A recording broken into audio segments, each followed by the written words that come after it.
Tagal ng ambulansya. Patay na yung pasyente, wala na. Wala na. Kung naalala, patay na yan. Wala na. Tanginang yan. Utang tagal ng pasyente, tagal ng ano, ng response ng ano, ng barangay. Ang tagal ng yung pasyente, kawawa naman. Tinawagan na yung barangay para mag-rescue ng ano, kasi emergency to. Guys, wala pa yung barangay, grabe dito. Wala man lang ano yung barangay. Ambulansya, wala pa. Yung pasyente, kawawa, oh. Sakit na raw ng ulo niya.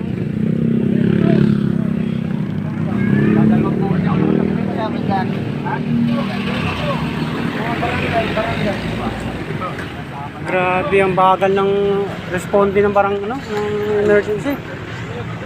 Dito may yung dito may gantong yan.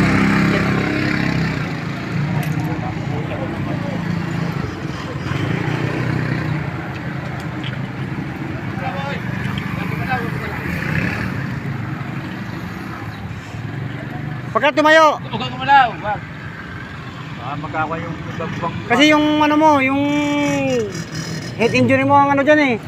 Pagka naman kasi yung ano mo, kasi umano ka, wag kang gumalaw. Hayaan mo lang ano, relax mo lang sarili mo. Hindi biro yung nangyari sa'yo bro.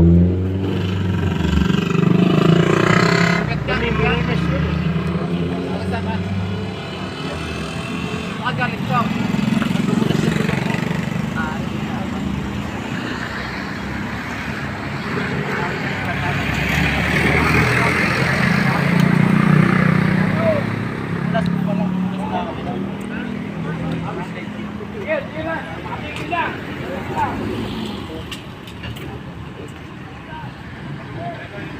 Hanggang ngayon guys, wala pa rin po yung responde ng barangay, emergency.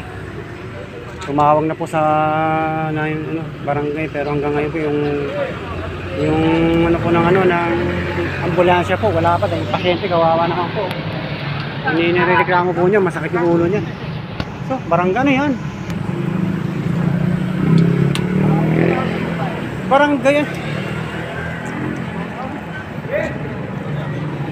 Diyos ko, may dumating pong barangay pero hindi po ambulansya, kundi sidecar lang po ng motor.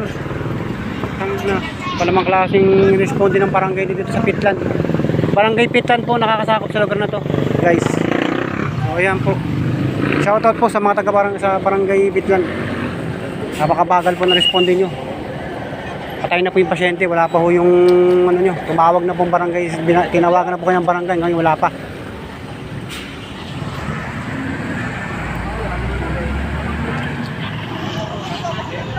So ayan guys, update ko na kayo mamaya kung anong sitwasyon na nangyari sa pasyente.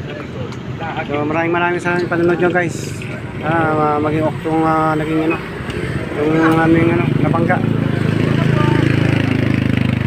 Okay guys, ingat-ingat palagi po pag ganito pong umulan. Mag-ingat po kayo palagi, huwag po basa-basa i-check nyo yung mga sasakyan nyo, yung mga motor. Ang importante helmet, yung protective gear po sa katawan, huwag nyo pong kalilimutan. Kasi mahirap na po, madisgrasa sa oras na ito. Maraming po salamat. Kailangan talaga report yan. Ayan po siya.